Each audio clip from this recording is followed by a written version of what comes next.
Hello दोस्तों, नमस्कार। मैं मिस्टर अनुज और आज सभी का मेरी वीडियो में स्वागत है। आज मैं आपको 10th क्लास के विषय गणित में प्रश्नावली 1.b का तीसरा सवाल कराऊंगा, जो कि NCERT से लिया गया है। देखिए दोस्तों, इस तरीके के सवाल बोर्ड में हर बार पूछे जाते हैं, जो कि आपके लिए अति महत्वपूर्ण है। बस आप वीडियो के लास्ट तक जुड़े रहिए, बहुत ही ईजी है इस तरीके के सवाल। देखिए दोस्तों, तीसरा सवाल है, अभाज्य गुणनखंड विधि द्वारा निम्नलिखित पूर्णांकों के HCF और LCM ज्ञात कीजिए। जिसमें देखिए पहला सवाल है 12, 15 और 21। तो देखिए दोस्तों, हमें 12, 15 और 21 का HCF और LCM दोनों ज्ञात करने हैं। तो देखिए किस तरीके से करेंगे, हल करेंगे इसका। पहले वाले का करेंगे, पहले 12, 15 और 21। तो देखिए दोस्तों, हमें अब 12 के गुणनखंड करने हैं। देखिए पहले हम 12 के गुणनखंड करेंगे। किस तरीके से, देखिए एलसीएम में सबसे छोटी संख्या 2 होती है। ठीक है, एलसीएम में सबसे छोटी संख्या कितनी होती है? 2 होती है। तो देखिए वह छोटी से छोटी संख्या जो दी गई संख्या को विभाजित कर दे, उसको हम एलसीएम कहते हैं। ठीक है, तो देखिए एलसीएम में सबसे छोटी संख्या कितनी होती है?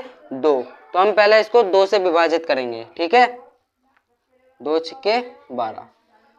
अब देखिए ये 6 है, अब हम इसको 6 को भी विभाजित करेंगे 2 से। ठीक है, अगर 2 से नहीं होगा तो 3 से करेंगे, 3 से नहीं होगा 4 से, इस तरीके से बढ़ते चले जाएंगे। ठीक है, तो देखिए दोस्तों 2 तिया 6। ठीक है, अब ये 3 बचा। अब देखिए दोस्तों, 3 किसी से विभाजित नहीं होता, सिर्फ अपने आप से और 1 से होता है। ठीक है, तो यहाँ पे कर देंगे हम 3 ही गुना 3। ठीक है, अब हम 15 के ज्ञात करेंगे।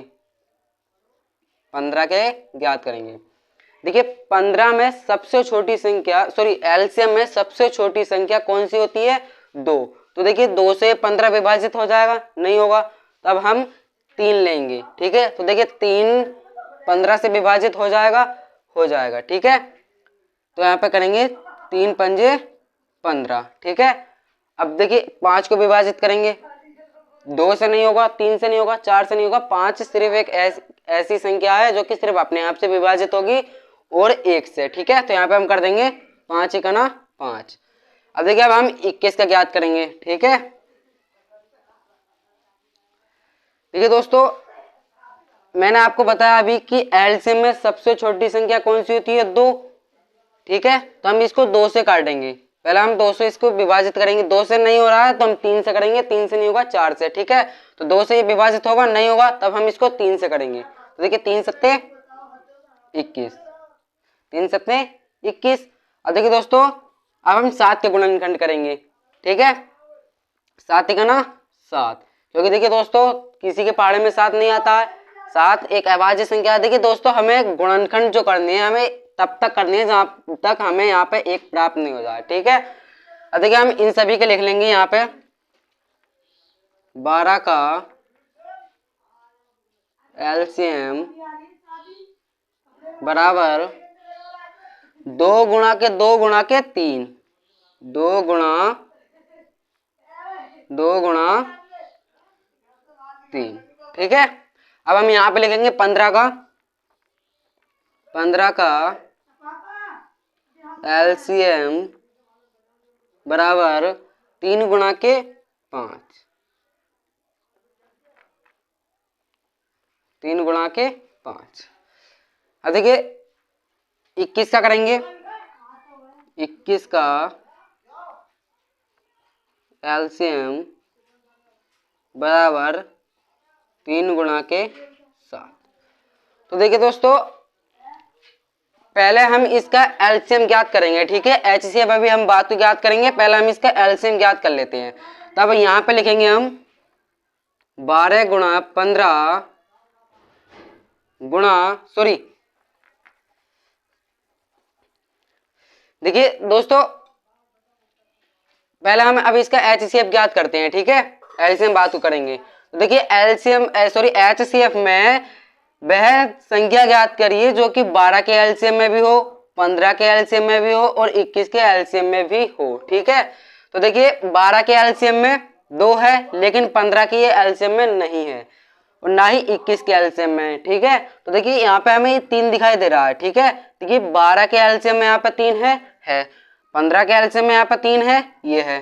ठीक है, और 21 के एलसीएम में 3 है, ये है। ठीक है, तो देखिए यहाँ पे हम लिखेंगे 12,15 और 21 का HCF बराबर कितना आएगा दोस्तों? 3। यानी कि 3 एक ऐसी संख्या है जो कि इन तीनों में है। ठीक है, तो हम यहाँ पे लिख देंगे 3। ठीक है दोस्तों, अब देखिए हम इसका एलसीएम ज्ञात करेंगे। तो देखिए 2 गुणा के यहाँ पे लिखेंगे हम 12,15 और 21 का एलसीएम बराबर 2 गुणा के 2 गुणा के 2 गुणा के 3 गुणा के 5 गुणा के 7। देखिए दोस्तों हम यहाँ पे लिख लेंगे इसको 2 गुणा के 2 गुणा के 3 गुणा के 5 गुणा के 7। 2 दूनी 4, 4 तिया 12, 12 पंजे 60, 12 पंजे 60 गुणा के 7। ठीक है, बराबर कितना आएगा दोस्तों? ये 420। तो यहाँ पे हम लिखेंगे 12, 15 और 21 का एलसीएम बराबर कितना है दोस्तों? 420। तो यहाँ पे लिखेंगे 12,15 और 21 का एलसीएम बराबर कितना है दोस्तों? 420। 420। तो देखिए दोस्तों हमने अभाज्य गुणनखंड विधि द्वारा इसका एचसीएफ और एलसीएम निकाला। तो देखिए दोस्तों इसका एचसीएफ बराबर कितना है? 3 और 420 क्या है? इसका एलसीएम है। तो यहाँ पे हम लिख लेंगे 12,15 और 21 का एचसीएफ बराबर है दोस्तों, अभी हमने कितना निकाला था? 3। ठीक है, तो देखिए हमने इसका एचसीएफ और एलसीएम निकाल लिया, यही क्या है इसका आंसर। मैं उम्मीद करता हूं कि दोस्तों ये वीडियो आपको पसंद आई होगी। अगर आपको पसंद आई हो तो प्लीज कमेंट में बताइए कि मेरी वीडियो आपको कैसी लगी। ठीक है, देखिए इसका अगला सवाल करते हैं। पहला हो गया ये, इसका अगला सवाल करते हैं। ठीक है, देखिए सारे सवाल इसी तरीके से होंगे, बस आप वीडियो को लास्ट तक देखिए।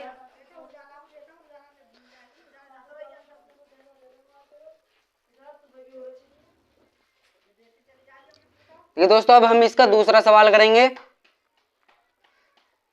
देखिए दोस्तों इसका दूसरा सवाल है 17, 23 और 29 का एचसीएफ और एलसीएम ज्ञात कीजिए। किस विधि द्वारा? अभाज्य गुणनखंड विधि द्वारा। ठीक है, तो देखिए हम इसका 17, 23 और 29। तो देखिए दोस्तों पहले हम 17 के गुणनखंड करेंगे। ठीक है, पहले हम 17 के गुणनखंड करेंगे। देखिए दोस्तों 17 एक अभाज्य संख्या है, ये किसी से विभाजित नहीं होती है। ठीक है, तब हम देखिए दोस्तों अब हम इसके गुणनखंड करेंगे।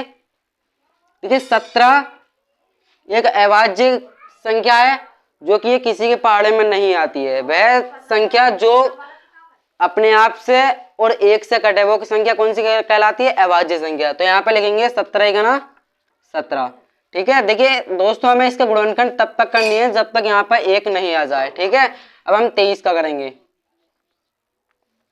देखिए दोस्तों 23 किसी के पहाड़े में नहीं आता है, ना ही 2 के 4 के 6 के, किसी के पहाड़े में नहीं आता है। ये सिर्फ एक अभाज्य संख्या है और अभाज्य संख्या सिर्फ अपने आप से और 1 से कटती है। ठीक है, तो यहाँ पे करेंगे हम 23 ही का ना 23। ठीक है, अब देखिए हम 29 का करेंगे। 29 भी एक अभाज्य संख्या है, तो ये 29 ही का ना 29। अब हम यहाँ पे लिख लेंगे इनका 17,23,29 का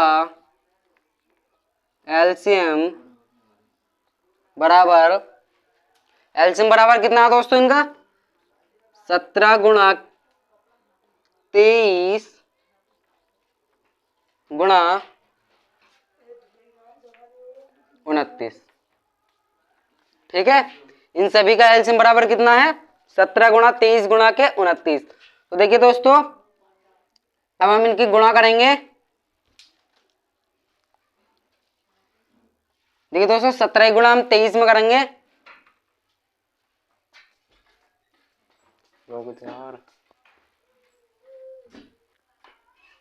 देखिए इनकी हम गुणा करेंगे, 17 गुणा 23 में करेंगे और 23 की गुणा 29 में करेंगे। तो देखिए दोस्तों, इन सभी की गुणा अगर हम करेंगे तब हमें प्राप्त होगा 11,339। ठीक है, तो देखिए इसका एलसीएम बराबर कितना निकल कर आया है, 11,339।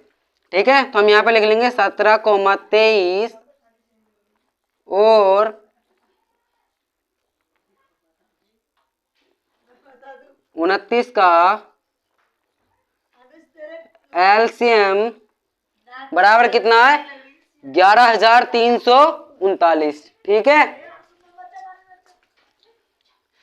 देखिए दोस्तों, इसका हमने एलसीएम ज्ञात कर लिया। अब हम इसका एचसीएफ ज्ञात करेंगे। तो यहां पे लिखेंगे हम 17,23 और 29 का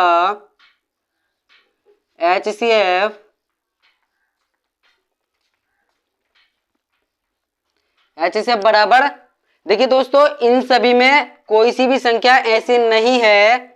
देखिए पहले मैं यहां पे लिख लेता हूं इनके गुणनखंड।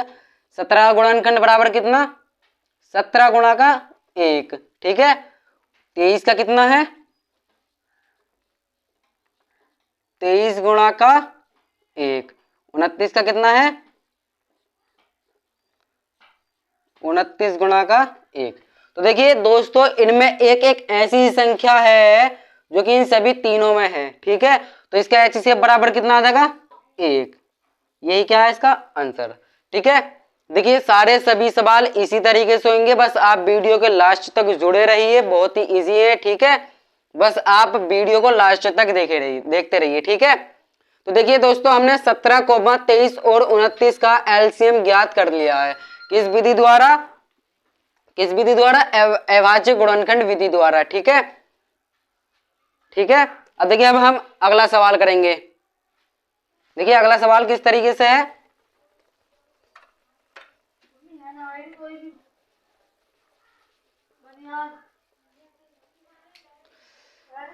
देखिए अगला सवाल है 8,9 और 25। 8,9 और 25 का एलसीएम और एचसीएफ ज्ञात करना है अविभाज्य गुणनखंड विधि द्वारा। ठीक है, तो देखिए दोस्तों, हम पहले 8 के गुणनखंड करेंगे अविभाज्य गुणनखंड विधि द्वारा।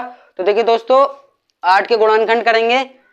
एलसीएम में सबसे छोटी संख्या मैंने अभी आपको क्या बताई थी, 2। देखिए दोस्तों, 2 एक ऐसी संख्या है जो कि एलसीएम में सबसे छोटी संख्या होती है। ठीक है, एलसीएम में सबसे छोटी संख्या कौन सी होती है, 2। तो देखिए हमें इसको सबसे पहले 2 से विभाजित करना है। अगर 2 से नहीं होगा तो 3 से करेंगे, 3 से नहीं होगा 4 से करेंगे, 4 से नहीं होगा, इस तरीके से आगे बढ़ते चले जाते हैं। ठीक है, तो देखिए सबसे पहले हम इसको विभाजित करेंगे 2 से, 2 से ये हो जाएगा। ठीक है, 2 चौक 8।